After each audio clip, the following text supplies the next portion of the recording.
안녕하세요. 네, 너무 반갑습니다. 올 한 해 또 이렇게 여러분과 시작할 수 있어서 너무 감사하고요. 아직 2015년이 다시진 않았지만, 또 여기 계신 분들이 또 1월에 저와 같이 1년을 또 시작하실 분이라고 생각하니까 가슴도 좀 떨리고, 새로운 시작인 것 같고, 제가 고등학교에 처음 부임했을 때 첫 학생을 만나는 듯한 그런 느낌의, 설레임이 좀 있네요. 왜? 서로가 너무 늑수구레한가요? 네. 마음은 똑같겠죠. 네. 좋습니다. 자, 이제 2017학년도 이제 데뷔, 그죠? 오리엔테이션을 여러분이 오셨는데요. 자, 이제 교육론이 아무래도 궁금하실 거예요. 그래서 교육론에 대한 강의가 어떻게 이루어졌으며, 그리고 이루어질 것이고, 그 다음에 2011년도 시험에 어떻게 준비가 될 수 있을 것인가라고 하는 부분들을 이제 여러분이 들으러 오시는 자리인데요. 제가 이제 임용에 대한 강의를 지금 한 게 이제 16년, 이제 들어가는 것 같아요. 그죠? 2000년대부터 시작했으니까. 네. 그래서 아마 16년 정도 되는데, 그죠? 사실 이제 그간의 그런 임용 시험이나 이런 것들도 굉장히 많이 변화 발전을 이뤘어요. 그래서 저는 사실 작년 시험이, 그죠? 2015년도 시험이 가장 핵심적인 그러한 How to Teach에 대한 전형적인 모형을 보여주는 시험이 아니었나라는 생각이 들거든요. 그래서 실제 우리가 이제 교사가 되는 사람들의 시험이라고 하는 것은 사실 교사는 많이 알 필요는 없어요. 많이 아는 것보다 잘 가르치는 게 더 중요한 거거든요, 사실. 그래서 10개의 지식이 있다면 10개의 지식을 아는 것보다 그 10개를, 그죠? 5개라도 정확하게 전달할 수 있는 사람이 바로 교사라고 생각합니다. 그런데 이제 실제 10개를 알고 있고 5개를 전달하는 사람이 있고, 그 다음에 이제 7개를 알고, 그 다음에 6개를 전달하는 사람이 있다라고 한다면, 그때 6개를 잘 전달할 수 있는 사람이 진정한 교사가 될 수 있다라고 생각해요. 그래서 교육론의 핵심은 How to Teach예요. 어떻게 가르치도록 할 것인가, 우리 학생들한테. 어떻게 가르치도록 할 것인가. 아니, 쓸 필요는 없고요.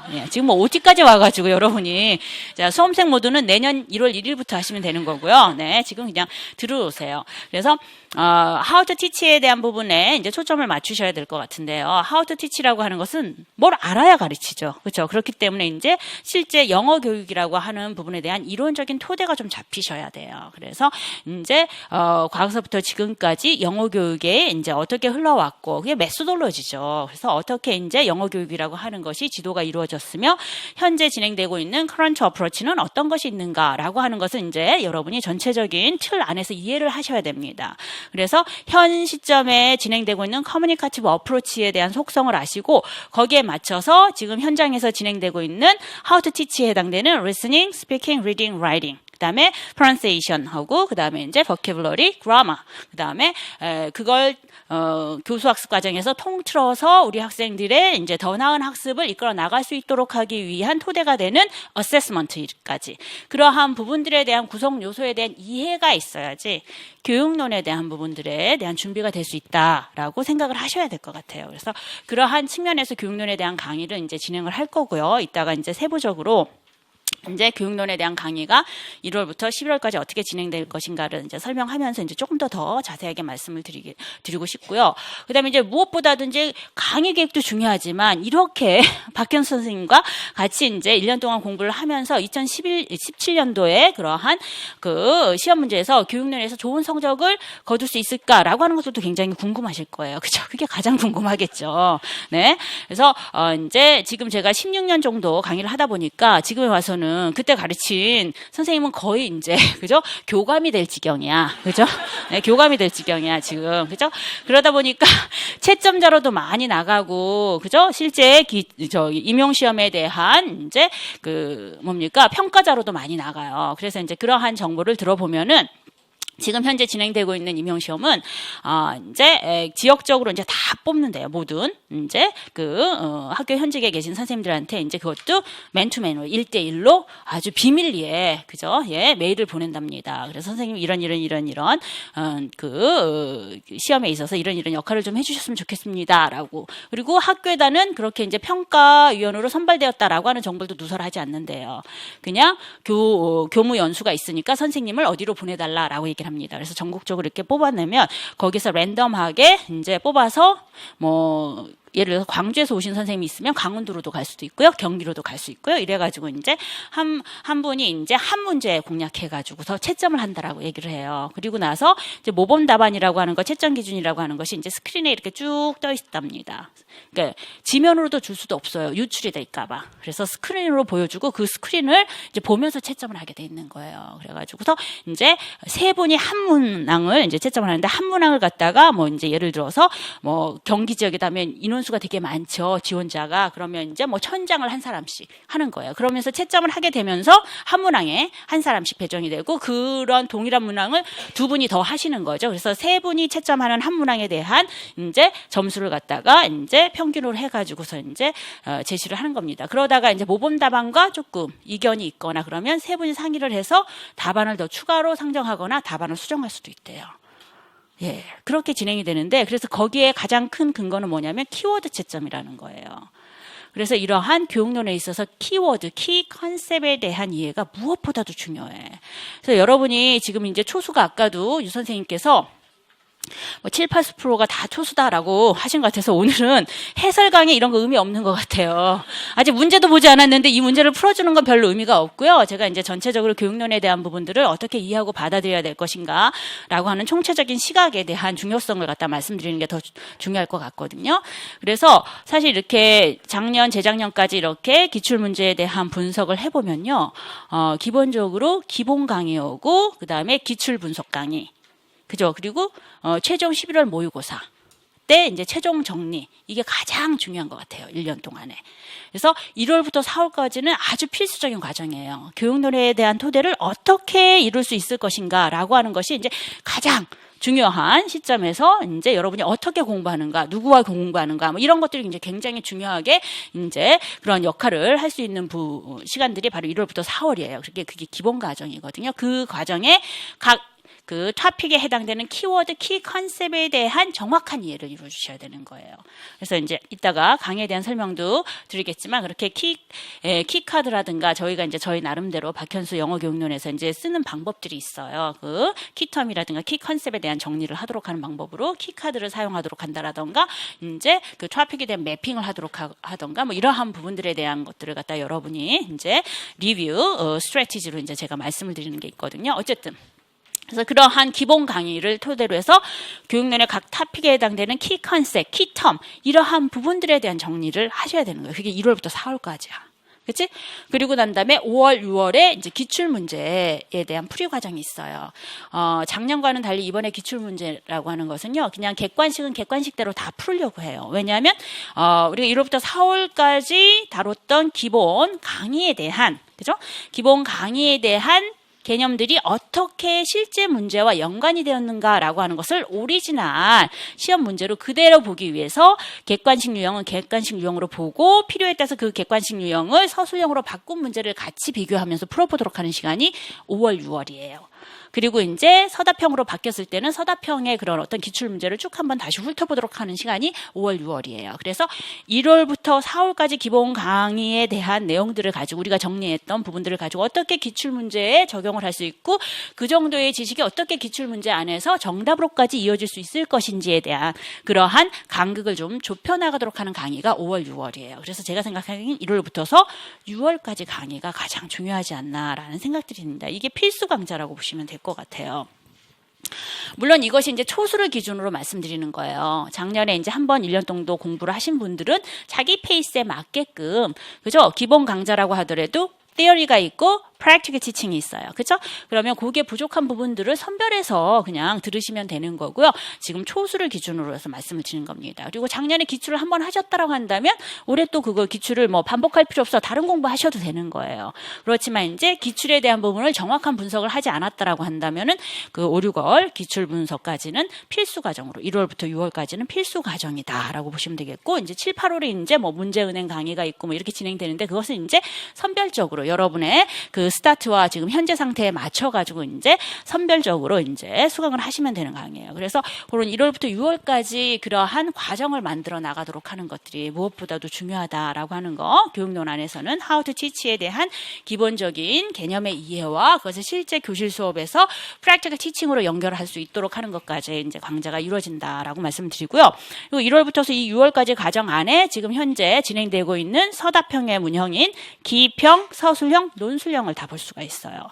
그래서 올해 같은 경우에도 기입형이 교육론은 세 문항이 나왔어요. 그랬을 때 이제 세 문항에 나와 있는 부분이 여러분이 자료에서 보시면 아시겠지만 strategy, 활동으로는 직소, 생소하실 수도 있고 지금 그냥 그냥 들어만 두시면 될 것 같아요. 나중에 이제 공부하면서 다 나오는 개념들이니까. 예. 그다음에 이제 World English라고 얘기를 해가지고 이제 요거는 사실 이제 How to Teach와는 조금 관련이 없는 부분이긴 하는데 이제 요건 이제 다시 설명을 드리도록 하겠습니다. 그다음에 이제 서술형이 4점짜리가 5문항 정도가 출제가 됐어요. A형에서 2문항, B형에서 3문항 정도 출제가 됐는데 이것도 전부 다 1월부터 4월까지 저희가 다뤘던 범주에서 다 출제가 되었습니다. 그래서 그러한 기본적인 개념, 평가에 대한 원리라든가 수업을 계획했을 때 이제 우리가 우선적으로 생각해야 되는 needs analysis, 학생들에 대한 요구 분석이라든가, 그다음에 이제 실제 문법 지도를 했을 때 이제 어떤 방식의 문법 지도가 우리 학생들한테 더 효과적일 것인가라고 하는 측면 안에서 두 가지의 접근법인 inductive approach와 deductive approach, 이러한 것들이 이제 출제가 되었고요. 그다음에 이제 feedback type. 그렇죠? 교실에서 중간 언어 상태로 아직은 부정확한 언어 상태를 가지고 언어를 사용하기 때문에 아직은 배우고 있는 중이잖아요. 그죠? 그렇기 때문에 거기에서 많은 오류가 출제될 수밖에 없어. 근데 그 오류를 그냥 놔둘 것인가? 내가 선생님인데. 그죠? 어떻게 해서든 그 오류에 대한 부분에 터치를 해줘야 될 것이다. 그것이 바로 teacher's feedback에 해당되는 거예요. 그래서 그러한 오류에 대한 접근을 했을 때 선생님마다 다 틀린 거야. 정확하게 그 오류를 잡아줘야 된다. 아니다. 지금 커뮤니케이티브 어프로치이기 때문에 의미에만 보다 초점을 맞춰서 학생들이 이제 주어진 오류에 대한 정보만 얻고 그냥 넘어가면 될 것이다. 이러한 선생님들의 그러한 그 신념의 차이가 있습니다. 그러한 부분에 teacher's feedback 이런 것이 이제 서술형이 나왔어요. 그리고 아까 이제 논술형 같은 경우에는 아까 유 선생님도 말씀을 하셨지만 일반 영어가 논술형이 나와야 이 학생들의 전반적인 언어 능력을 정말 측정할 수가 있는 건데 라고 하는 것이 제가 이렇게 교육론의 논술형 문항을 보면 논술형 문항이 아니에요. 그러니까 이게 순간 일반 영어고 이게 바꿨나 이런 생각이 드는 거죠. 이게 이제 포맷 자체가 이제 저희 문제는 9, 10월에 다 걷어가죠. 걷어가고 11월까지도 이제 걷어가서 이제 저희가 11월 후반부부터서 이제 집중 공략해가지고 이제 핵심적인 내용들에 대한 부분들을 정리를 해주고 이제 걷어가지 못했을 때 이제 그런 부분들의 전략을 오래 썼는데 다행히도 그런 부분들이 어느 정도 얼추 맞아서 이제 사실 시험에는 도움이 됐긴 했지만 어쨌든 그렇기 때문에 저희가 타겟이라고 하는 얘기들을 되게 많이 하세요. 맨 처음에 이제 출제자들이 먼저 학원 문제를 먼저 공유하고 어떤 팀에 가장 많은 학생들이 이제 수강을 했느냐에 따라서 이제 그 문제를 우선적으로 이렇게 배제를 한다라고 얘기를 하더라고요. 그러한 맥락이어서 그런지는 잘 모르겠지만 교육론 문제를 보면 여타의 그 논술형의 교육론 문제가 아니에요. 서술형 형태를 늘려놓은 형태란 말이죠. 근데 서술형 형태의 문제를 갖다가 조작을 해서 논술형처럼 만든 듯한 문제가 올해 출제가 된 것이 저희가 그러한 문항을 서술형에서 풀었거든요. 그러니까 실제 수업에서 진행하고 있는 그러한 티칭 테크닉이 뭐냐 이걸 물어보는 거예요. 그게 이제 드릴링, 패턴 드릴링이었어요. 픽처 큐드 서브스천 드릴이라고 하는 그림을 보여주면서 특정 패턴에 대해서 학생들한테 이제 따라하도록 하고 반복하도록 하게 하는 그런 학습 활동이었단 말이죠. 그런 과정 중에 그러니까 우리가 배우는 드릴링은 메카니컬, 미닝풀, 커뮤니케이티브 드릴이 있는데 주어진 원래 이제 다른 익스피리언스 티처가 어드바이스를 주기 전에 원래 오리지널 클래스 안에서는 메카니컬하고 미닝풀 드릴이 사용이 된 거예요. 그렇기 때문에 학생들이 리얼 인포메이션을 가지고 사용하지 않기 때문에 실제 이제 이러한 부분들이 언어 학습에서 장기 기억화가 될 수가 없어요.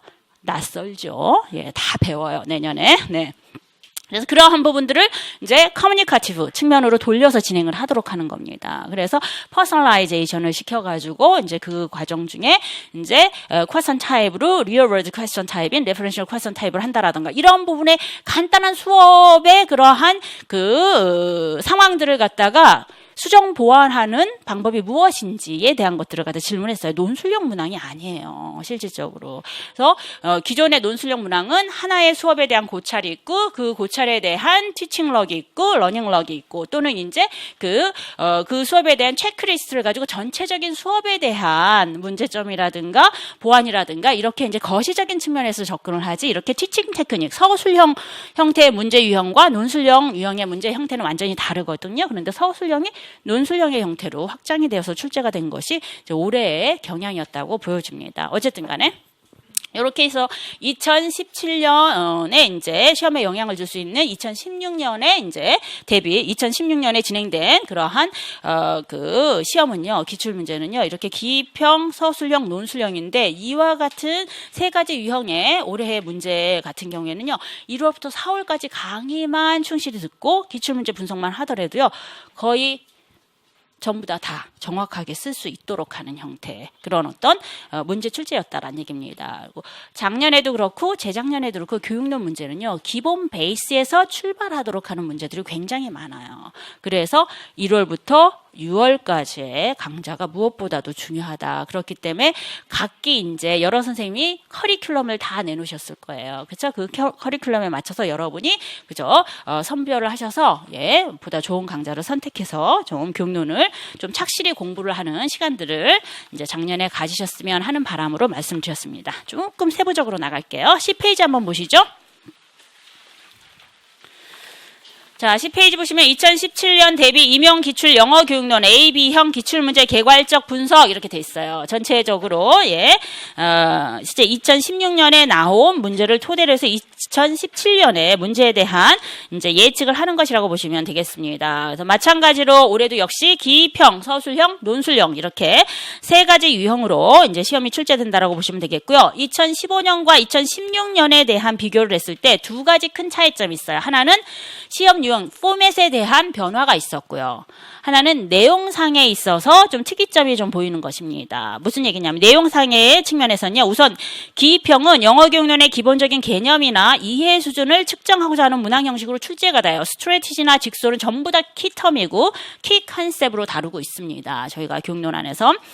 그래서 이제 그러한 부분이 역시 이제 출제가 되었어요. 그리고 영어 교육론의 중요 영역인 텀 및 키워드 컨셉 등의 정리를 가지고 충분히 이제 이러한 문제는 커버가 다 가능하죠. 다만 올해 기입형에서는요, 인터내셔널 랭귀지의 위상으로서 English Variety라고 하는 관점에서 World English라고 하는 게 출제가 됐었어요. 기입형으로요. 사실 저 보세요. 영어라고 하는 것은요, 영미 문화권에 있는 사람들만 쓰는 언어가 아니에요. 영어는 뭐죠? 인터내셔널 랭귀지예요. 국제 언어잖아. 그래서 혹시 그 영미 문화권에서 사용되는 것보다 그죠? 비문화권에서 사용되는 경우가 더 많다 이런 얘기예요. 그리고 영어 자체로 본다고 하면 영어라고 하는 것은 English 하나가 아니라 복수죠. Englishes.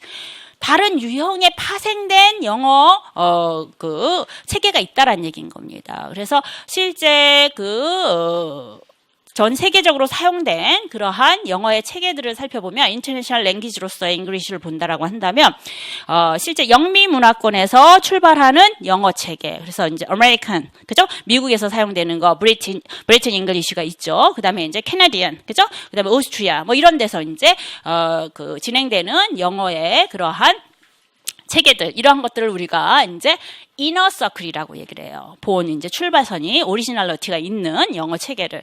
그리고 난 다음에 이제 비문화권이긴 하지만 그러한 영미 문화권의 영향을 받아서 자국의 언어와 결합이 돼서 독특한 언어 체계를 만들어서 이제 사용하고 있는 오피셜 랭귀지로 사용하고 있는 나라들이 있어요. 어디가 있죠? 싱가포르라든가 인도네시아라든가 이걸 피지너라고도 얘기를 합니다. 그래서 이런 것을 우리가 이제 영어 체계의 아우터 서클이라고 얘기해요. 그래서 이렇게 전 세계는 이렇게 다양한 영어 체계가 사용이 되어져 있어. 실제 이런 영어에 대한 주목을 하고 티처 트레이닝이라고 하는 것들도 그저 이러한 그 영어의 특징에 따라서 사용되는 영어의 특징에 따라서 이루어져야 될 것이다. 그러니까 모국어에 대한 이해가 있어야지 아우터 서클에 대한 그 영어 교육이 또 가능할 수 있다. 뭐 이러한 취지인 겁니다. 그래서 그러한 영어 체계를 이제 표현하는 말로 용어로 World English라고 하는 그러한 표현들이 있어요. 그래서 그게 출제가 된 거예요. How to teach와는 상관없이. 그래서 아마 이제 문제 출제를 하다, 그죠? 너무 곤란한 거죠. 그죠? 한국에서 World English라고 하는 그러한 부분들에 대한 환기나 이런 것은 굳이 필요가 없어요. 우리는 foreign language거든. 오피셜 랭귀지가 아니기 때문에 우리나라는 그냥 영어 체계를 갖다가 이해하고 가르치면 되는 겁니다. 물론 우리가 싱가포르리언, 그죠? 싱가포르 사람을 만났을 때 그들의 영어를 들었을 때 좀 어색은 해요, 좀. 그죠? 예, 어색은 하고 그렇지만 이제 대화를 하다 보면은 기본적인 소통은 이제 될 수가 있기 때문에 사실 우리나라에서는 큰 그런 어떤 요구되는 그런 현상은 아니지만 그러한 부분에 잉글리시 버라이티 측면 안에서의 이제 국제 언어로서 영어에 대한 위상에 대한 인식을 주기 위해서 월드 잉글리시라고 하는 그러한 텀이 출제가 된 게 아닌가라는 생각이 듭니다. 그것이 이제 15년과 이제 16년의 차이라고 하면 차이가 있을 수 있어요. 그래서 15년은 그냥 교육론에서 다루고 있는 How to Teach에 대한 키텀들만 출제가 됐는데 이러한 전반적인 영어 교육의 전반적인 그러한 이해와 그다음에 이제 그 사용 정도에 대한 부분들도 이제 인식을 시키고자 하는 측면 안에서 조금 더 폭넓게 이제 영어 교육에 대한 부분을 바라보는 것이 그 차이가 아니었나라는 생각이 들고요. 포맷에 대한 차이는 뭐가 있었냐면 과거에는 15년까지는 기입형, 서술형, 논술형이라고 한다면 기입형이야. 그냥 그죠? 빈칸에 단어를 채우도록 하거나 주어진 활동을 주고 그 활동이 무엇인가. 그래서 한 단어로 그죠? 예, 제시하도록 하는 것들이 일반적인 형태였다고 한다면 2016년도에서는요 서술형의 기입형이 같이 그죠? 같이 이렇게 컴바인 된 상태. 그죠? 같이 이제 포함이 된 상태로 이제 출제가 되는 경우가 있었어요. 근데 어쨌든 간에 이제 이것은 포맷에 대한 차이지 실제 이제 공부는 다시 말해서 키텀을 토대로 해서 실질적인 주어진 학습 현상에 대한 부분들을 갖다가 우리가 이제 어떻게 학습이 이루어지고 있는 것인지 실제 프랙티컬 티칭이라고 하는 부분에 있어서 이런 어떠한 부분들이 이제 주목이 되는지만 이제 뽑아서 답안으로 연결을 하시면 되는 겁니다. 그래서 준비하는 것은 기존과 똑같이 진행이 되지만 포맷 같은 경우에는 이제 그렇게 혼합된 형태도 한번 연습은 해봐야겠다라고 하는 것이 2016년도가 주는 2017년 임용 준비를 하는 저에게 주는 메시지다라고 생각을 하시면 되겠습니다. 그래서 올해도 역시 기입형, 서술형, 논술형의 타입으로 아마 이제 기본 강의를 하면서도 이제 제가 준비를 시켜드릴 거고요. 그 다음에 이제 또는 이제 서술형에서 이럴 경우에 이런 상황에서는 키텀으로 기입형이 이게 출제가 될 수 있을 것이고 그러한 키텀을 토대로 해서 이러한 프랙티컬 티칭이라고 하는 부분이 연계가 될 수가 있기 때문에 이러한 학습 상황에선 이런 원리에 의해서 이제 접근을 해야 될 것이다라고 하는 것이 기본 강의에서 다 이루어질 것이라고 보시면 되겠습니다. 그렇게 해서 이제 준비가 될 거라는 거. 그리고 14년부터서 16년까지 출제된 항목들을 쭉 제시를 해놨어요. 한번 보시면 될 것 같고요. 아마도 지금은 초수생일 경우에는 지금 봐도 무슨 말인지 모를 거예요. 적어도 1월부터 4월까지 기본 강좌가 끝나야지 다시 OT를 열어보고 보세요. 그러면 확실히 그것이 어떤 내용을 이야기하고 있는 것이구나, 무엇을 핵심적으로 우리가 바라봐야 된다라고 하는 것을 말씀하신 거구나라고 파악이 될 거예요. 지금 사실 의미가 없어요. 이거는 그죠? 넘기세요. 12쪽. 11쪽 보도록 하겠습니다. 2017년도 대비 영어 교육론 시험 대비 전략 기입형, 서술형, 논술형 짧게 썼어요. 아까도 말씀드렸지만 기입형은 영어 교육론의 주요 토픽에서 다뤄지는 키텀이나 개념들을 정리하도록 하는 겁니다. 그래서 토픽이 하나 끝나면 키카드를 만들려고 하거든요, 제가. 그러니까 Second Language Acquisition, 이언어 습득이라고 하는 토픽이 하나 끝나. 그럼 이언어 습득에 관련된 여러 가지 이론들이 나와 있을 거예요. 여러분이 많이 들어본 것 중에서 크라션 많이 들어보셨죠? 예. 그래서 크라션의 인포 하이포시스, 그 다음에 이제 예를 들어서 롱의 인터랙션 하이포시스, 뭐 이런 게 나와. 여러 가지 이론이 나오면 각각 크라션이 말하고 있는 인포 하이포시스 다루고 있는 5가지 가설들이 또 있잖아요. 그런 것들이 전부 다 키텀이고, 그죠? 키 컨셉일 수 있어요. 이해하시겠어요? 그래서 그러한 부분을 한 챕터가 끝나거나 또는 이제 한 토픽이 끝나면 그거를 키카드로 리스트 형태로 만드셔도 되고, 조그만 여러분이 이제 캐리면 가지고 다닐 수 있도록 하는 이제 카드장에서 그 키 텀만 이렇게 써가지고 가지고 다니면서 그러한 용어들에 대한 부분들의 익숙도를 높여나가도록 하는 방식으로 충분히 기입형은 다 커버가 될 수 있어요. 그래서 이것은 빌드업, 저희가 이제 교재가 빌드업 1이 있고 빌드업 2가 있잖아요. 1은 이제 theory에 관련된 부분이고 2는 이제 practical teaching에 관련된 부분이죠. 그래서 1이 하나 다 끝나고 키카드를 만든다. 2가 다 끝나고 키카드 의미가 없어요. 바로바로 그때그때 만드셔야 되는 거예요. 아시겠죠? 그래서 각 트라픽이 끝나면 또는 각 단원이 끝나면 그때 이제 키카드를 만들어가지고 좀 개념들을 정리하면 기입형은 다 올 커버가 다 되는 거예요. 그래서 그렇게 공부를 하시면 되겠고요.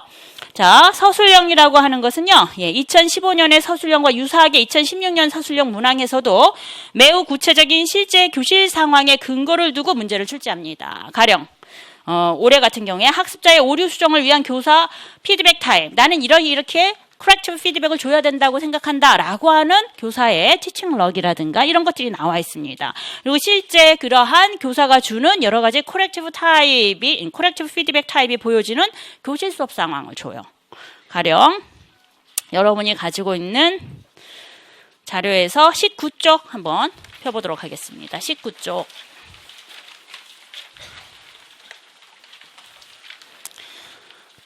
19쪽을 보시면요. 문제를 보시면요. 전 선생님의 그 corrective 피드백에 대한 생각이 이렇게 나와 있어요.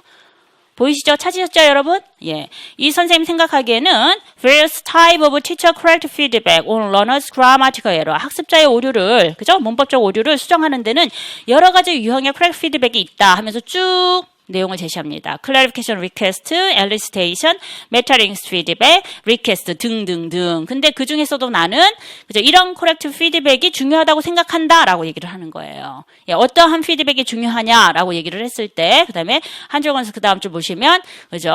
예, I think corrective feedback should not explicitly indicate that an error has occurred. 그죠? 오류가 일어난 부분을 정확하게 짚지 않고, 그죠? 예. 그래서 학생들을 당황시키지 않으며, 실제적인 ongoing communication, 의사소통의 흐름에 대한 방해를 주지 않는 피드백이 좋다고 생각한다라는 얘기예요. 딱 그러면 위에 있는 피드백 중에 하나겠지. 이런 특징을 가지고 있는 피드백. 이 문제를 풀려면 어떻게 해야 돼, 여러분이? 메타링귀스 피드백이 무엇인지, 리퀘스트가 무엇인지 그건 알아야 된다는 얘기야. 어디서 배워? 1월부터 4월까지 강의에서 배우는 거예요. 이해하시겠어요? 그래서 기본적인 개념, 키 컨셉만 정확하게 알고 그것을 프랙티컬 티칭에 대입할 수 있으면 되는 겁니다. 강의가 그렇게 이루어질 거고요. 저희는 리퀘스트가 무엇이다, 메타링스 피드백이 무엇이다 라고 정의적인 설명만 하고 넘어가지 않고 이런 학습 상황에서 교사가 이렇게 피드백을 주었을 땐 메타링스 피드백이다. 그리고 이것의 목적은 무엇이다. 이렇게 했을 때는 리퀘스트 타입의 피드백이다. 그리고 목적은 무엇이다. 이런 것을 이제 다 저희가 강의를 합니다. 그렇기 때문에 1월부터 4월까지 강의 들어도 이 문제는 굉장히 쉬운 문제인 거죠. 다 모든 문제가 그렇습니다. 1월부터 4월까지 저희가 이제 다루고 있는 개념적 정리에서 충분히 다 그죠? 해결이 가능한 문제였어요. 좋습니다. 그래서 이제 B와 같이 실제 수업 상황에서 학생들의 오류가 빚어졌을 때 교사가 줄 수 있는 여러 가지 피드백 타입이 나와 있는 거예요. 그렇죠? 오류가 있는 부분을 지적하시면 되겠죠. 일단 세 번째 학생이 Math exam for tomorrow. I don't studied yesterday. 오류가 있죠, 분명히. 그렇죠? 그러면 그때 선생님이 You didn't study yesterday? 라고 얘기를 합니다. 그렇죠? 학생이 잘못 말한 발화를 갖다가 선생님이 다시 한번 그죠? 예, 언급을 해주는 겁니다. 어떻게 이번에는요 틀린 부분들을 정확한 표현으로 수정해서 언급을 해주는 피드백이에요. 아시겠어요? 그래서 이러한 형태가 corrective 피드백 중에 뭐에 해당되는 것인지 아까 좀 전에 선생님이 언급했었던 대로 명확하게 어디가 틀렸다 지적을 하지 않았어요. 그러면서 자연스럽게 그죠? You didn't study라고 얘기를 했어요. 자연스럽게 ongoing communication을 그대로 따라주셨죠. 그죠? 그래서 focus on meaning, 의미를 유지를 해주십니다. 이해하시겠어요? 예. 그러면서도 어떻게 해요? don't studied가 아니라 didn't study라고 하는 target form, 정확한 correct form도 같이 제공을 해주는 피드백이에요. 그렇죠? 그럼 이 중에서 이 전 선생님이 그죠? 취하고자 하는 피드백은 바로 You didn't study yesterday라고 하는 리퀘스트 타입이 될 수 있는 거예요. 이해하시겠어요? 뭐 이걸 전체적으로 제가 설명은 안 드렸지만 어쨌든 간에 이와 같이 출제가 된다는 얘기인 거죠. 그래서 이제 1월부터 4월까지 그죠? 각 토픽에서 중요한 개념들이 무엇이고 그게 실제 수업에서 어떻게 전개가 될 것인가, 연결이 될 것인가라고 하는 방향으로 이제 공부를 하시면 2017년 역시 크게 어렵지 않게 여러분이 교육용 부분들은 충분히 준비가 된 상태에서 보실 수가 있을 것이다라고 하는 것입니다. 이렇게 서술형이 나오는 것이고요. 서술형은 자 논술형은요. 2016년 논술형 문항은 보다 구체적인 수업 상황을 제공하고 네, 다시 12쪽으로 오시면 되겠어요. 2016년 논술력 문항은 보다 구체적인 수업 상황을 제공하고 해당 수업 활동의 특징을 제시하고 익스퍼런스 티처의 조언을 토대로 개선된 수업 상황의 특징을 찾아보도록 하는 비교적 단순하나 교실의 실제 활동에 근거를 두는 문항이 출제되었다라고 되어 있어요. 그래서 아마 이제 기출문제에 오류 걸릴 때 제가 다 비교를 해드릴 거예요. 그죠? 15년, 16년에 이제 출제된 그러한 논술력 문항과 그 다음에 2016년 대비 이제 출제된 그런 논술력 문항을 보면 완전히 차이가 나요. 그래서 서술형을 좀 늘려놨다라고 하는 느낌이 들 정도로 굉장히 좀 단순한 형식으로 이제 출제가 됐거든요. 그래서 사실 이번에는 논술력 못 썼다는 학생들은 제가 보질 못했던 것 같아요. 물론 그것을 메카니컬 드릴과 미닝풀 드릴을 두 개를 하나로 묶어서 미닝풀 드릴로 썼을 경우에는 감점이 되는 거예요. 이해하시겠죠? 얘 점수를 받을 수가 없어요. 왜냐하면 아까도 얘기했지만 키워드 채점이라고 얘기를 했잖아요. 왜냐하면 주어진 학습 활동이 메카니컬 드릴과 미닝풀 드릴 둘 다 사용이 되었기 때문에 둘 중에 한 가지의 드릴 형태로 명시적으로 써버릴 경우에는 다른 활동이 포함이 되어 있지 않잖아요. 그거는 차라리 패턴 드릴 또는 드릴링이라고 쓰셔야 되는 거고 또는 cued pictures, 그죠? picture cued, 그죠? 그림이 큐가 돼서 진행되는 substitution drill이다라고 이렇게 정확하게 명시를 해줘야지만 아마 점수가 아마 부여가 될 겁니다. 그래서 그런 차이에 대한 부분들을 정확하게 구분하는 것도 어디서? 1월부터 4월까지 강의예요. 1월부터 4월까지의 강의에서 교실에서 진행되는 대표적인 문형 반복 연습의 유형들은 메카니컬 드릴과 미닝풀 드릴이 있고 그 다음에 커뮤니케이티브 드릴이 있다라고 얘기를 해요. 그래서 메카니컬 드릴은 무엇이고 미닝풀 드릴은 무엇이고 커뮤니케이티브 드릴은 무엇이다 라고 하는 정확한 개념이 있어야지 논술형에 있어서의 그 각각의 드릴링이 어떻게 진행되는지를 구분하실 수가 있는 거예요. 근데 그런 부분들에 대한 기본적인 이해나 차이에 대한 부분이 불명확하게 정리가 1월부터 4월까지 되면요. 이게 계속 이게 그죠? 여러분의 짐으로 남아 있습니다. 1월부터 4월까지 강의가 잘 이루어져야지 그래 5, 6월의 기출문제에 대한 부분이 탄탄하게 만들어질 수 있는 것이고요. 그 다음에 이제 7, 8월은 혼자서 집에서 공부를 하신다 하더라도 그 부분에 대한 것들이 강화가 될 수 있는 거예요. 근데 1월부터 4월까지의 준비가 안 돼 있으면 9, 10월이 가도 굉장히 곤란하세요. 문제를 풀 때도 곤란해하고 그 다음에 지금 다시 기본 강의를 하자니 필터는 높아져 버리고 다른 사람들은 열심히 이제 오류 분석을 하고 그 오류 체크를 해가지고서 부족한 부분을 채워나가는데 나는 다시 기본 강의서부터 시작을 해야 되고 그래서 1월부터 4월까지 강의가 무엇보다도 중요해요. 그렇죠? 그래서 어떤 강의를 선택하느냐라고 하는 것도 중요하지만 본인의 마음가짐도 굉장히 중요하다는 얘기예요. 1월부터 4월까지는 겁나 열심히 해야 된다는 거. 예. 그래야지만 나중에 7, 8월, 9, 10월이 훨씬 더 그죠? 수월하게 진행이 된다라고 하는 거 말씀드리고 싶습니다. 예, 좋습니다. 그다음에 이제 참고서적 좀 있고요. 사실 이제 원서를 읽는다라던가 이런 것은 크게 의미가 없더라고요. 교육론 문제를 보시면 작년에도 그렇고 올해도 그렇고 1월부터 4월까지 빌드업에 뭐 그렇게 보이긴 하지만 거기에 TBP, PLLT 그다음에 여기서 나와 있는 원서들 부분적으로 다 들어가 있어요. 그래서 제 책이지만 부족하지만 그 한 곳만 가진다 하더라도 충분히 이제 그 문제를 푸는 데는 어려움이 없더라고요. 그래서 참고하시면 될 것 같고요. 그다음 13쪽에 보시면 저희의 이제 1월부터 4월까지 그리고 11월까지 강의가 어떻게 진행되는가 간략하게만 설명드릴게요. 일단은 1, 2월은요. theory 중심으로 진행이 돼요. 그래서 1, 2월의 강의는 기입형에 보다 초점을 맞춥니다. 그래서 키텀, 키 컨셉에 대한 정리를 해요. 제 강의의 특징은 뭐 아시는 분은 또 아시겠고 처음 들으신 분들은 이제 모르시겠지만 리뷰가 가장 강하다고 보시면 되겠습니다. 전차시 수업에 대한 내용을 본차시 수업에서 조금 뭐 20분 정도로 다시 한번 정리를 해드려요. 왜냐하면 제 교재명이 뭐죠? 빌드업이잖아요. 전차시 수업을 가지고 이번 차시 수업이 나가는 거예요. 이번 차시 수업을 가지고 다음 차시 수업을 나가야 되는 거예요. 그렇기 때문에 그 부분에 대한 리뷰가 안 되면은 나갈 수가 없어요, 사실. 그래서 그러한 부분들에 대한 브릿지 과정을 갖다가 제가 이제 집어넣고 이제 강의를 진행을 합니다. 그래서 저만 이렇게 리뷰를 하면 뭐 하겠어요. 여러분이 준비가 되어 있어야죠. 내가 가서 시험 보는 것도 아닌데, 그렇죠? 제가 막 프린트를 해서 12월 되면 여러분한테 하나씩 나눠드리고 싶어요. 교육론 풀 때는 옆에다 놓고, 그죠? 푸시게 되게끔. 근데 그러지지 않잖아요. 그렇죠?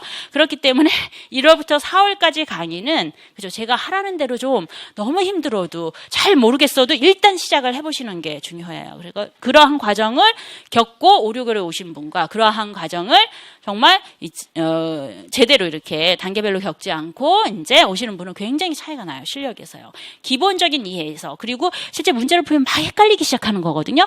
그것이 바로 이제 기본적인 이해를 누가 얼마나 명확하게 하고 있는가의 차이라고 보시면 되겠습니다. 그래서 저희는 그래서 1, 2월에 이제 여러분한테 말씀드리는 게 다른 거 다 준비 안 해도 되니까 일반 영어 많이 하세요. 그냥 교육론만 1시간 정도만 할애해서 프리뷰하고 리뷰 정도 해가지고 오시면 돼요. 리뷰는 그날 배웠던 것들을 한번 쭉 읽고 그 중요한 개념들만 그냥 키카드로 좀 준비하시면 돼요. 그리고 그날 배웠던 내용을 상기해서 그냥 매핑만 하시면 되는 거예요. 매핑이 안 되면 그대로 와. 하는 것과 안 하는 건 다르다는 얘기예요. 이해하시겠어요? 제가 이제 그 다음에 리뷰 오면 매핑을 다시 해드리니까 그걸 참고로 집에 가서 다시 하시면 되니까 해보시라는 거예요. 일단 세컨드 랭귀지 어쿠이션 모델이라고 해서 이언어 습득 모델이라고 한다면 어떤 이론들이 나왔었지? 그 굵직굵직한 거 이렇게 떠오르는 거예요. 그리고 크라신의 인풋 하이포시스의 핵심은 뭐지? 인풋이었어. 그치? 그럼 컴프렌셔블 인풋이 언어 학습의 가장 이런 식으로 해가지고 유의미적인 전개로 이렇게 나가는 거. 그게 가장 큰, 그죠? 오거나이징 자체가 가장 중요한 부분이에요. 그래서 그러한 과정들, 그러한 연습들이 1, 2월에 이루어질 것이다. 그래서 튼튼하게 그 뼈대를, 프레임워크를 완성을 해가지고 이제 공부하는 세부적인 디테일한 정보들을 거기에 차곡차곡 쌓아 나갈 수 있도록 하는 형태, 빌드업 방식의 이제 강의를 이제 진행하고 여러분이 그것을 좀 따라와 주셨으면 하는 생각이 듭니다. 그래서 이렇게 이제 보시면 전주에 배운 내용을 토대로 본차시에 대한 수업 내용이 이루어지는 만큼 리뷰에 대한 점검 시작으로 이제 강의가 진행된다라고 하는 것이 하나의 특징이라고 보시면 되겠고요. 넘기세요. 14조. 그리고 그렇게 1, 2월까지 이제 메소돌로지 부분까지 이제 저희가 쭉 강의가 이루어질 겁니다. 그리고 3, 4월부터서는 이제 프랙티컬 티칭이에요. 다시 말해서 listening, speaking, reading, writing 뭐 이렇게 진행이 될 거예요. 어세스먼트까지.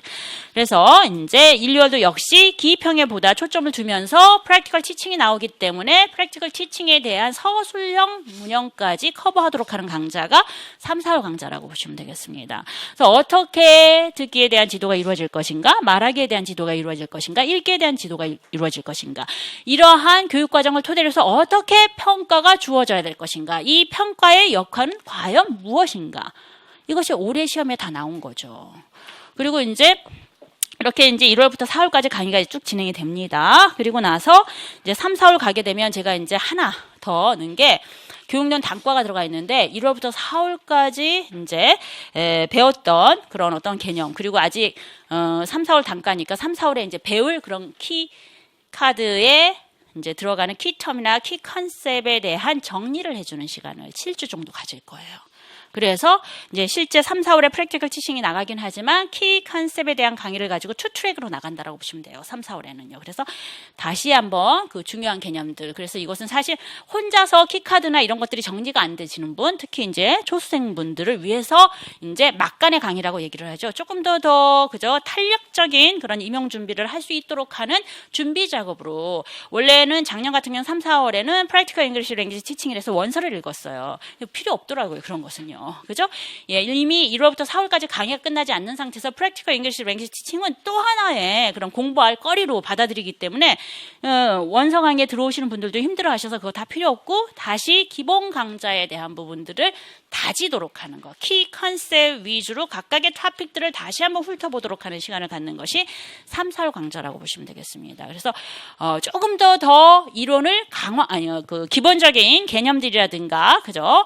키 컨셉을 강화하도록 하는 형태가 내년 강의에 그죠? 모토라고 보시면 될 것 같아요. 그 핵심적인 내용이에요. 제 강의에서. 그래서 그러한 부분들. 그래서 제가 이제 교재명을 이제 제가 이제 그 키 컨셉이나 이런 것들을 뽑을 것인데, pedagogical key concept and key terms for pre-service teacher. 여러분이 이제 pre-service teacher죠. 이제 현장에 가시면 이제 in-service teacher가 되시는 거예요. 아직은 예비 교사니까 pre-service 있으신 거죠.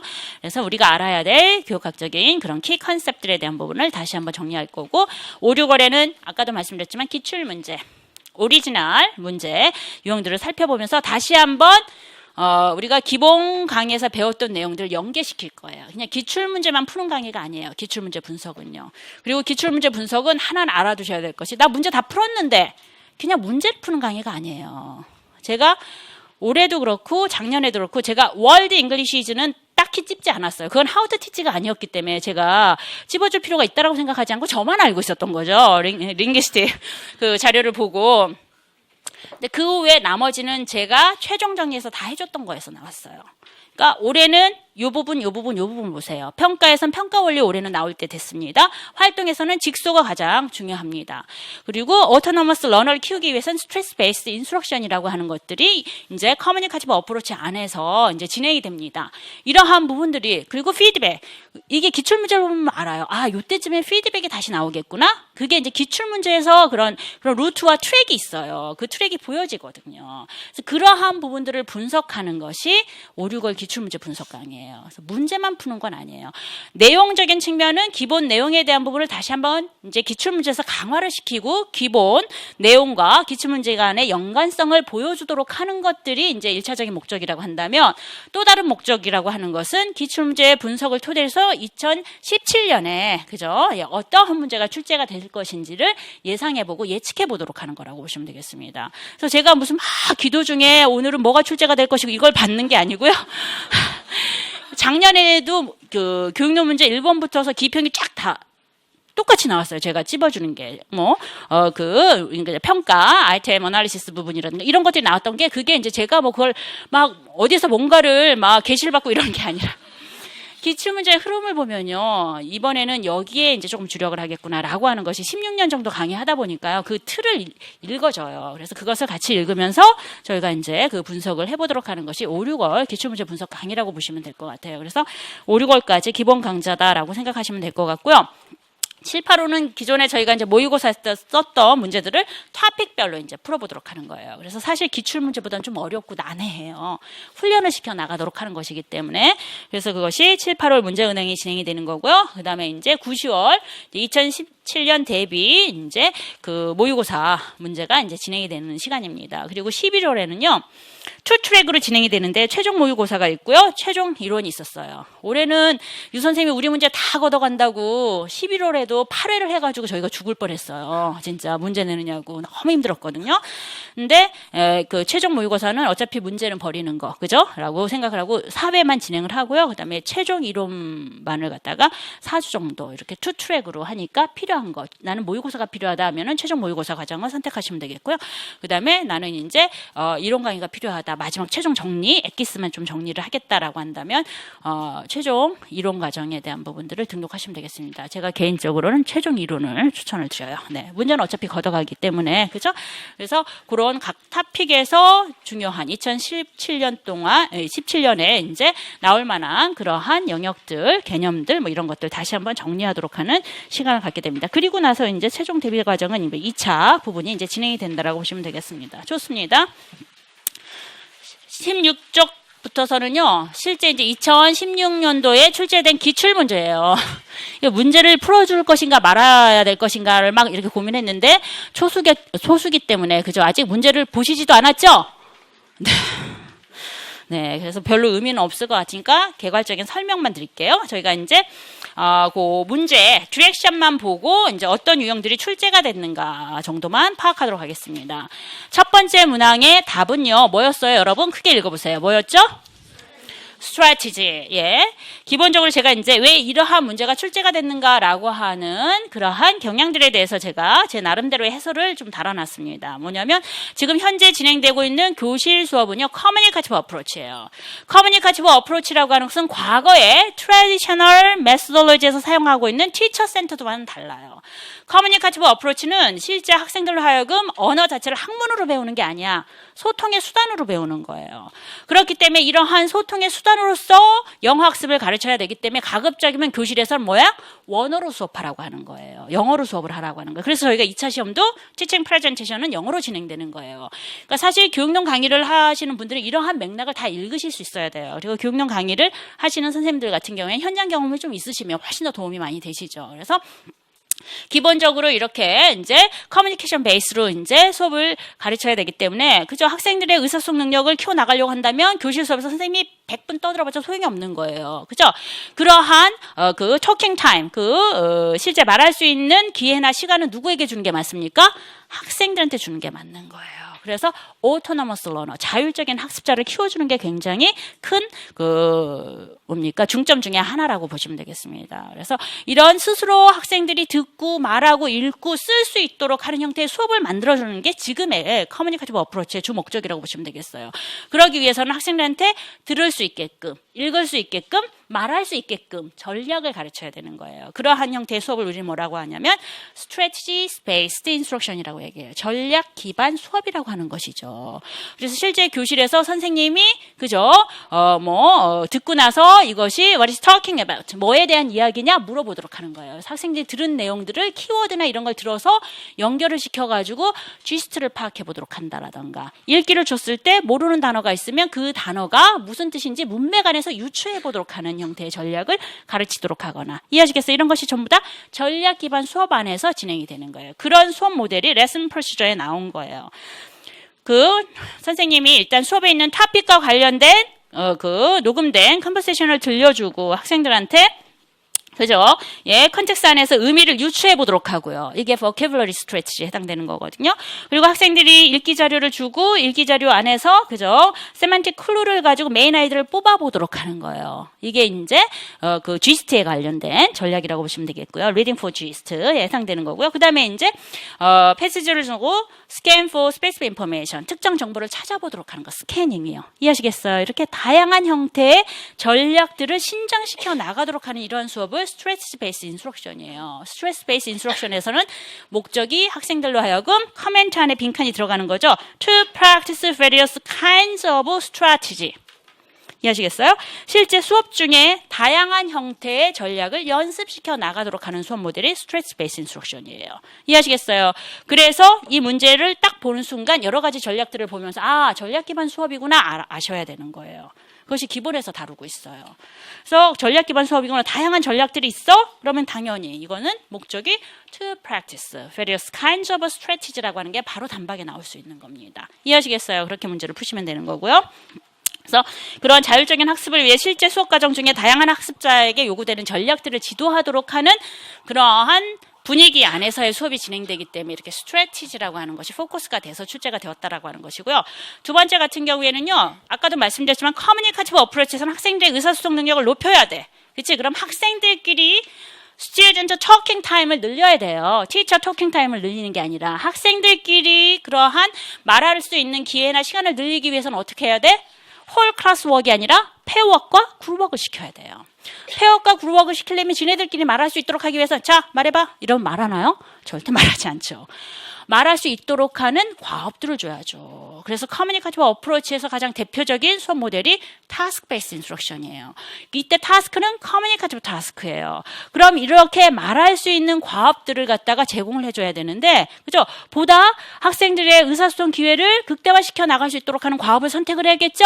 되게 많아요. 인포메이션 갭도 있고 롤플레이도 있고 되게 많아요. 직소도 있고 프로블럼 솔빙도 있고 오피니언 갭도 있고 여러 가지 많은데 왜 직소냐 이런 얘기예요. 직소 활동에 대한 정의가 뭐죠? Different piece of information. 서로 다른 정보를 가지고 진행되는 활동이야. 서로 다른 정보를 가지고 진행한다라고 하는 것은 뭐예요? 한 그룹에 4명이 있어. Make a group of 4. 4명이 한 조가 돼서 그룹이 되는 거야. 4개, 4 pieces of information이 있어. 한 사람이 하나씩 정보를 가져가는 거예요. 그렇다고 한다면 그 정보를 가지고 진행하는 활동이니까 그 학생들 중에 누락이 있어요? 없어요? 없어요.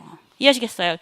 골고루 의사소통 기회를 가질 수 있고 동일한 과업에 대한 포션을 가지고 그러면서 그 정보 중에 하나만이라도 누락되면은 그 정보를 통합해서 어떠한 과업을 수행을 해야 되는데 할 수가 없는 거야.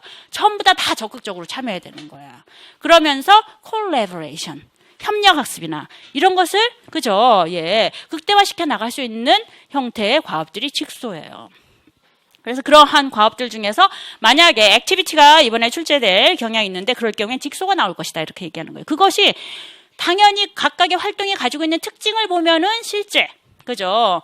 어떤 활동이 사용될 것인가 라고 하는 것을 티처 입장에서 바라보면 그게 나온다는 얘기야. 이해하시겠어요? 그래서 직소라고 하는 것들이 과업 중에 하나가 출제된 것이다 라고 말씀드린 거고요. 7번은요. 맨 처음 포맷 복은 일반 영어인 줄 알았어요. 패시지에서 두 단어를 골라서 이제 진행하도록 하는 것이 이게 바로 이제 월드 잉글리시즈 다양한 세계에서 사용되는 그죠? 영어 체계에 대한 부분들을 물어보도록 하는 겁니다. 이건 한번 읽어보시면 될 것 같고요. 그 다음에 이제 12번은 아까 얘기했죠? 피드백에 대한 부분들. 자, 디렉션 한번 볼까요?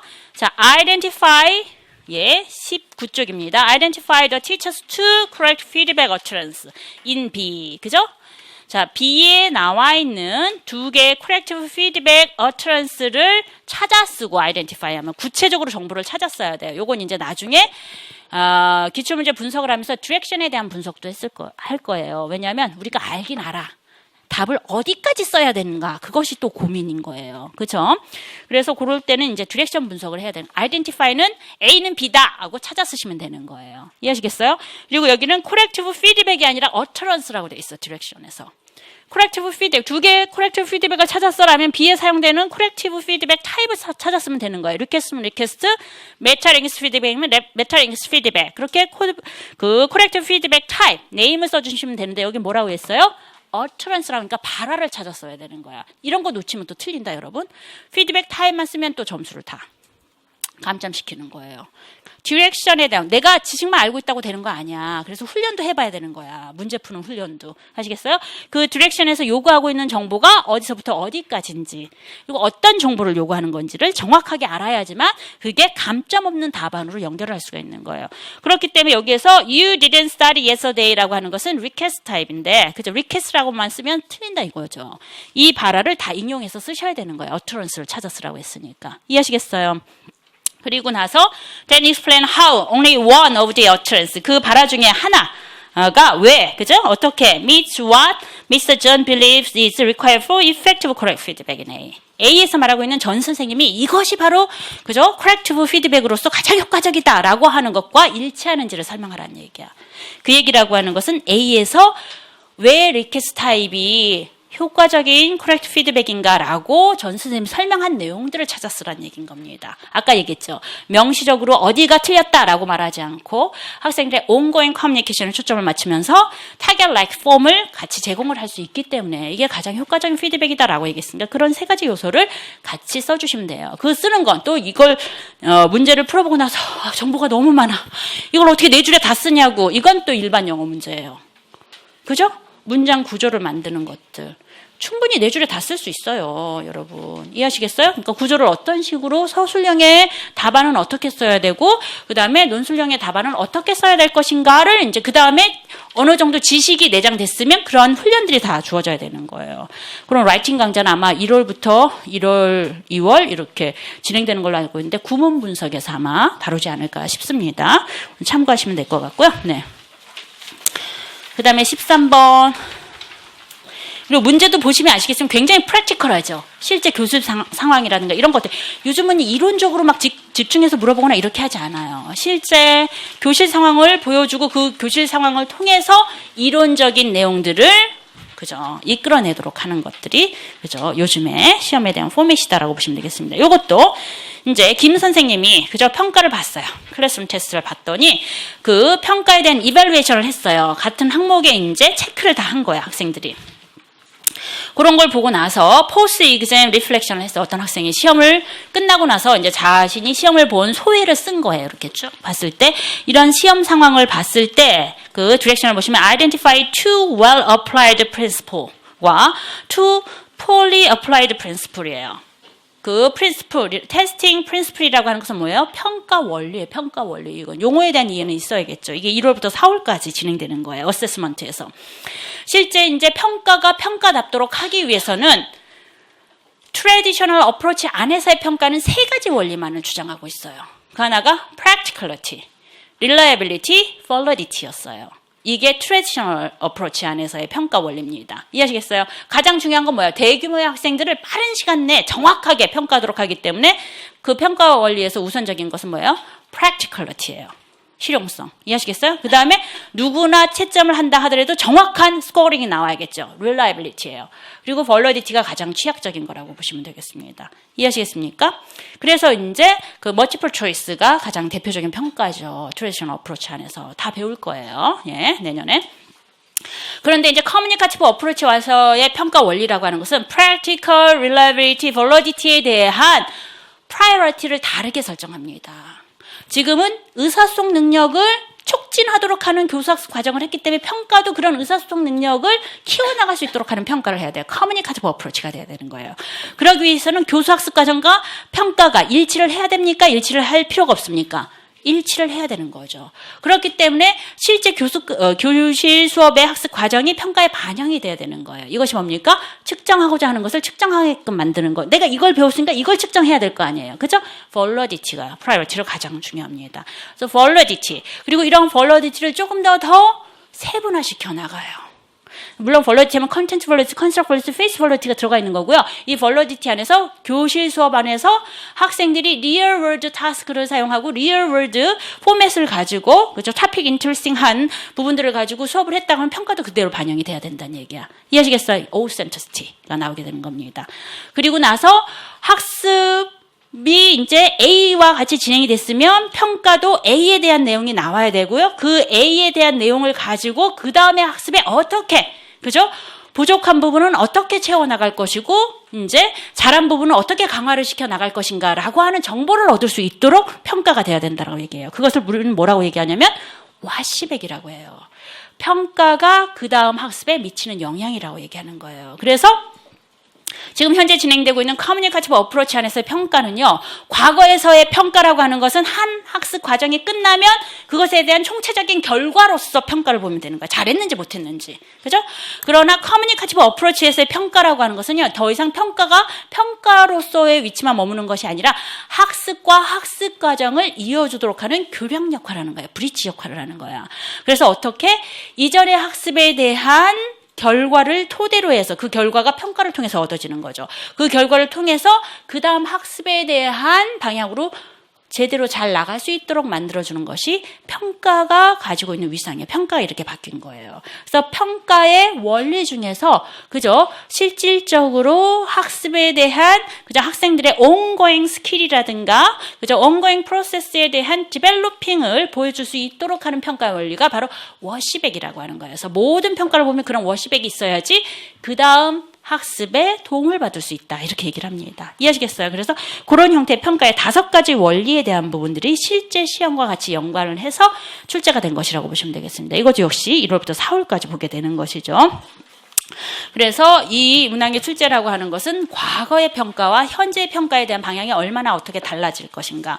그리고 현재 평가라고 하는 것이 실제 학생들의 현재 학습에 대한 개선 및 현재 학습에 대한 발전 정도에 보다 주목하고 있다라고 하는 그런 평가에 대한 패러다임에 대한 전환을 가지고 평가를 바라봐야 된다라고 하는 이런 현상과 시각에서 출제가 된 것이라고 보시면 되겠습니다. 그렇게 된 것이고요. 그 다음에 이제 네, 비형에 대한 출제는 실제 이제 어떤 학습을 진행하는데 그 학습이 성공적으로 잘 이루어졌어요. 그래서 학생들한테 이렇게 이제 이밸루에이션을 좀 받아봤고 60명의 학생들한테 이 수업을 듣고 나서 뭐가 좋아졌느냐 뭐 이렇게 쭉 받아봤습니다. 그리고 나서 이제 그 내용을 토대로 해서 비해서 그 수업을 진행한 선생님과 인터뷰를 했어요. 이 수업에 있어서 이제 이 수업을 성공적으로 잘 이끌어 나가셨는데 그 가장 큰 원인이 무엇입니까? 라고 얘기하니까 선생님이 말씀하시길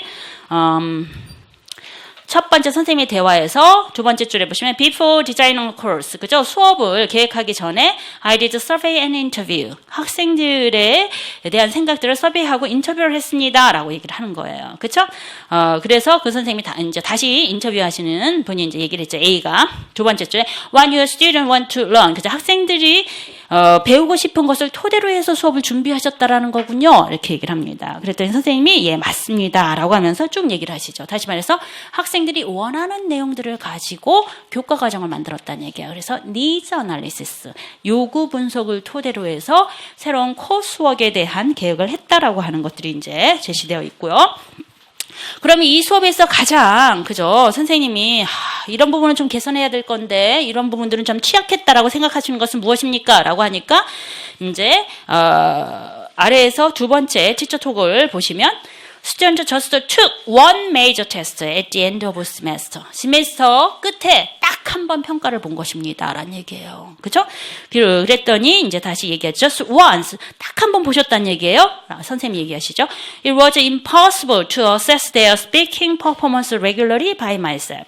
정기적으로 스피킹 퍼포먼스에 대한 평가를 한다라고 하는 것은 불가능하다. 이렇게 생각했다는 얘기예요.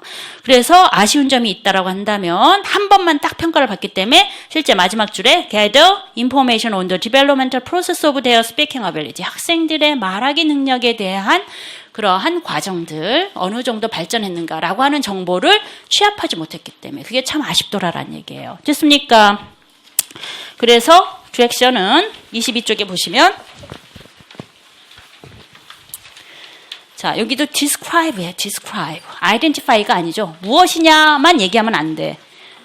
왜 그렇게 생각하느냐까지 쓰셔야 되는 거예요. describe라고 하는 거. One strong point with evidence of what the teacher did for the success of practical English 2 course예요. 이 수업이 왜 성공적으로 선생님은 생각했는지 증거와 함께 무엇 때문에 그랬는지 strong point를 갖다가 그죠?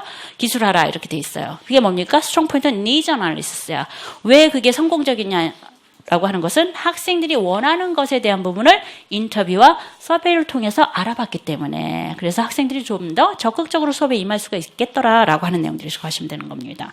그리고 두 번째는 then describe one weak point는 무엇이냐 평가죠 당연히 그죠? 그래서 one possible solution을 쓰란 얘기야. 그 weak point는 뭐야? 시메스터 끝에 딱 한 번 평가를 본 거죠? 그게 뭡니까? 교육론 용어로 보면 summative assessment예요. 총괄 평가를 본 거예요. 그죠? 과정 끝에 딱 한 번 보는 거야. 근데 그런 과정 끝에 딱 한 번 봤기 때문에 학생들의 ongoing, 현재 진행되는 말하기 능력이 어떻게 발전했는가라고 하는 정보를 취합할 수 있어요? 없어요? 없어. 그럼 그걸 취합하기 위해서는 어떻게? 중간중간 평가를 봤어야지. 근데 이 선생님 생각하기로는 중간중간에 평가를 볼 수 있었다고 생각했어? 없었다고 그랬어? 없다고 생각했어요. 그럼 꼭 평가 형식이 아니어도 되지. 하지만 그런 정보는 모을 수 있잖아. 뭐지? 포트폴리오. 형성평가 중에 포트폴리오는 평가가 아니에요. 학습 과정 중에 나온 결과물을 모으면 되는 거예요. 그러면 한 학기 동안 이 학생이 어느 정도 발전이 있는지에 대한 부분들에 대한 평가가 이루어질 수 있는 거죠. 그래서 여기서는 형성평가까지만 썼어도 어느 정도 점수를 줄 수 있겠지만 저 같은 경우에는 형성평가만 썼을 경우에는 점수를 안 줬을 거예요. 왜냐하면 이 선생님 자체가 과정 중에 평가를 할 수 없을 거라고 생각한 이유가 있었을 거야, 분명히. 어려움이 있으니까 평가를 그렇게 기획하고 이런 것들이. 그러니까 굳이 그런 평가 형식이 아니더라도 과정 중에 나온 학습 결과물들에 대한 부분, 그룹워크를 하면서 녹음을 해서 선생님이 그 자리에서 그러한 그 샘플링을 하거나 학생들의 퍼포먼스에 대한 샘플링을 하거나 이것은 그래서 포트폴리오의 가장 큰 장점 중에 하나가 뭡니까? 퀄리티가 높고요. 그렇죠? 그래서 실제 학습 과정 중에 나온 결과물을 가지고 학생들의 퍼포먼스에 대한 부분에 평가를 하기 때문에 가장 그 평가의 근접성을 보여줄 수 있다라고 하는 것입니다. 그래서 수준별 학습을 반에서 한다면 애들이 다 수준이 틀리잖아. 값을 다 달리 줬어. 그럼 그 평가는 어떻게 해야 될 거야? 학생 수준에 맞게끔 평가를 해야 되는데 선생님이 지필평가로 만든다고 한다면 몇 가지 타입의 평가를 만들어야 돼요.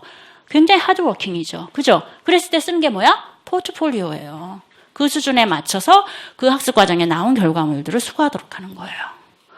포트폴리오까지 쓰셔야 돼요. 그래서 아마 답안은 포트폴리오는 저밖에 안 냈더라고요. 여기서 그냥 여기 노량진에서 답안을 내는 건 포트폴리오까지 쓰셔야 돼요. 포트폴리오를 염두에 두고 출제한 문제예요. 이것은요. 이 상태에서 이 선생님의 그 의도대로 그 실제 ongoing process에 대한 정보를 어떻게 얻을 수 있을 것인가 라고 하는 대안적인 형태 alternative assessment를 쓰라 라고 하는 것이 여기서 말하고 있는 one possible solution이라는 것입니다. 그 부분 그 다음에 B형 3번 저희가 시간을 너무 많이 잡았어요. 간략하게 설명드리고 이제 갈게요. 여러분도 더우시죠? 네, 좋습니다. 요거는 지금 이제 스키마타라고 해서 학생들로 하여금 학습을 시작하기 전에 선험 지식에 대한 부분을 활성화시키는 것도 이것도 1월부터 4월까지 늘 나오는 게 스키마틱 날리지, 스키마타, 포멀 스키마타, 콘텐츠 스키마타 이런 용어들이에요. 기본 강좌를 들으시면 충분히 해결이 될 수 있고요. 스테이지 2 안에서 이제 여기서 보시면 서지스턴 레터에 대한 편지를 쓰도록 하는데 스테이지 2 안에서 이제 이런 여러 가지 학습 방법이 있어요. 어떻게 이 학생이 well paragraph 되어 있는 suggestion 레터를 쓸 수 있는 것인지 그 방법이 무엇인지를 써라라고 되어 있습니다. 그럼 여기 보시면 마지막에 markers, 그죠? 예, transitional marker 또는 discourse marker, 그죠? 그래서 코헤전과 코헤런스에 대한 부분을 키워줄 수 있도록 하면서 어떻게 그 글에 대한 구성과 문장 간에 연결을 시켜 나갈 것인지에 대한 가이디드 라이팅을 해 나가는 게 있어요. 그래서 그런 내용들로 보시면 될 것 같고요. 그 다음에 이제 B형 5번에 해당되는 것들요. 여기서 보시면 예, 문법 지도에 대한 different type 두 가지의 서로 다른 유형에 대한 방식들이 나옵니다. 하나가 이제 인덕티브가 나오고 하나는 디덕티브가 나와 있어요. 그래서 B에 이제 실제적인 수업의 예를 주고 왜 이게 그러니까 디덕티브가 어떤 수업이고 인덕티브가 어떤 수업인지 골라보도록 하는 거예요. 그리고 그 근거를 내도록 하는 것입니다. 그렇기 때문에 기본적으로 여러분이 이 문제를 풀기 위해서는 알아야 되는 게 뭐예요? 인덕티브 러닝의 학습에 대한 오리엔테이션이 무엇이고 디덕티브 러닝의 학습에 대한 오리엔테이션이 무엇인지 알아야 쓸 수가 있는 거예요. 정보를 다 주고 있진 않아요. 이해하시겠어요? 그래서 디덕티브라고 하는 것은 룰 프레젠테이션 하시고 그 다음에 프랙티스 시켜나가는 거예요. 그 다음에 인덕티브라고 하는 것은 이그젬플을 주고 그 이그젬플 안에서 룰을 디스커버 하도록 하거나 워크아웃을 하거나 인퍼를 하도록 하는 겁니다. 이해하시겠어요? 그 과정을 봤을 때 티처 A가 디덕티브고요. 예, 티처 B가 인덕티브 형태로 수업이 진행돼 있어요. 자세히 보시면 티처 A는 뭐 if절에 있어서 동사를 집어넣는 것부터 시작해서 학습이 시작이 되는 거예요. 그래서 룰 프레젠테이션이 된다라고 보시면 되겠고요. 티처 B는요, 이미 학생들이 쓴 내용들과 그것을 선생님이 그죠? 예, 오리지널 버전을 갖다가 수정을 해줬어요. 리포뮬레이트 텍스트로 만들어줬어요. 그래서 어떤 차이가 있는지 그 규칙에 대한 차이를 찾아보도록 하는 걸로 학습이 돼 있으니까 이그젬플을 통해서 in for the rule 규칙을 갖다가 이끌어낸다라고 하는 오리엔테이션으로 써주시면 됩니다. 그 다음에 논술형은요, 기본적으로 여기 한번 보세요. before, 그죠? before consultation이 나와 있고, 그 다음에 Mr. Joe의 advice가 이렇게 나와 있고, 그 다음에 after consultation이 이렇게 나와 있어요. 그죠? 처음 이제 임용된 선생님이 다음과 같이 수업을 시켰어요. She will go swimming 하니까 그림을 딱 보여주면서 ride a bike를 집어넣어서 해라라니까 학생이 John will ride a bike. 이건 뭐죠? 메카니컬 드릴인 거예요. 큐를 주고 그 큐를 가지고 모델 센텐스를 그대로 반복하는 거죠.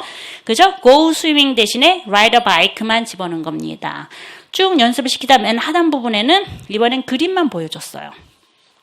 그림이 영화를 보러 가는 거예요. 그쵸? 그래서 what will they do? 그들이 뭘 할 거니? 라고 물었어요. 미래 시제에 대한 패턴을 가지고. 그죠? 그랬더니 학생이 그림을 보고 they will go to a movie 라고 돼 있어요. 이것은 meaningful 드릴인 거예요. 그죠? 예, 그 어구를 그대로 주고 반복적으로 연습을 시키는 것이 아니라 질문을 주고 그 그림을 통해서 무슨 내용인지 의미를 알아야지만 표현을 할 수가 있는 거겠죠? meaningful 드릴인 거예요. 그래서 mechanical 드릴과 meaningful 드릴이 같이 사용됐어요. 그래서 이때 사용된 티칭 테크닉은 드릴링이에요. 드릴링. 그죠? 그래서 패턴 프랙티스 또는 패턴 드릴 프랙티스 또는 구체적으로 그림을 가지고 진행된 드릴링이니까 그리고 그 그림을 토대로 해서 그 어구를 끼워서 맞추도록 하는 거기 때문에 picture cued substitution drill 뭐 이렇게까지만 정답 처리되는 겁니다. 메카니컬 드릴 또는 미닝풀 드릴은 정답 처리가 안 돼요. 그런 수업을 다음과 같이 이렇게 바꿨습니다. 그죠? Good morning class. Winter vacation is coming soon. 그죠? 예, 겨울방학이야 라고 얘기하면서 두 번째 줄에 선생님의 오른쪽에 What will you do this vacation? 이번 버케이션에 뭐 할 거니? 실제 리얼 인포메이션을 물어보는 거예요. 그러면서 자연스럽게 그죠? 처음의 수업과는 달리 그죠? 미래의 조동사인 will을 사용할 수 있게끔 해서 진행을 했습니다. 됐습니까? 그래서 바로 이제 커뮤니케이티브 드릴의 형태로 바뀐 거, 그죠? 그래서 퍼스널라이제이션을 이제 시도를 했다라고 하는 거. 거기에서 이제 질문도 역시 과거에는 뭡니까? What will they do? 라고 해서 기본 인포메이션을 가지고 질문을 했기 때문에 이와 같은 질문은 뭐라고 얘기합니까? 디스플레이 퀘스천이라고 얘기를 하죠. 기본 수업에서 다 배울 거예요. 이미 그림에서 영화 보러 가는 그림이 있기 때문에 선생님이 이 질문을 한다 하더라도 그 질문의 답을 알고 있어요? 모르고 있어요? 알고 있어요. 선생님이 알고 하는 질문의 목적은 뭡니까? 체크업하려고 하는 거예요. 얘가 정확하게 이 표현을 할 수 있는지 없는지, 내 말을 알아듣는지 알아듣지 않는지. 그 학생의 리얼 인포메이션이 필요한 게 아니야. 그치? 이런 건 디스플레이 퀘스천이라고 얘기해요. 반면에 이번 겨울방학에 뭐 할지 내가 어떻게 알겠어? 학생의 리얼 인포메이션을 요구하도록 하는 거예요. 그것은 이제 학생들의 오센틱 커뮤니케이션을 하고자 하는 거죠. 방학 때 뭘 할 것인가에 대한 이야기를 하기 위해서. 그래서 이런 것은 reflection question type이라고 얘기를 하는 거예요. 이해하시겠습니까? 이렇듯이 두 수업에 대한 차이를 가지고 어떤 변화가 있는지를 찾아보도록 하는 형태가 논술형으로 나왔어요. 사실 논술형으로 나오기에는 이 문항이 너무 약소해요. 서술형. 지금까지 읽었던 서술형과 크게 차이가 없잖아요. 그래서 그런 것이 논술형으로 나왔다라고 하는 거. 이렇게 해서 저희가 교육론에 대한 그 기출문제 해설까지 마친 걸로 하겠습니다. 제가 시간이 너무 부족해서 말이 또 너무 많이 빨라지지 않았나라는 생각들이 들어요. 많이 빨랐어요? 네, 괜찮았어요. 내 편이야. 네, 좋습니다. 정말 너무 OT 때 여러분을 보게 돼서 너무 반갑고요. 그래서 내년 1월에 막 강의를 같이 시작하게 된다고 한다면 1년 동안 최선을 다해서 교육론 하나만큼은 완벽하게 제가 여러분이 소화하고 따라오실 수 있도록 열심히 노력해 보도록 하겠습니다. 자, 감사합니다.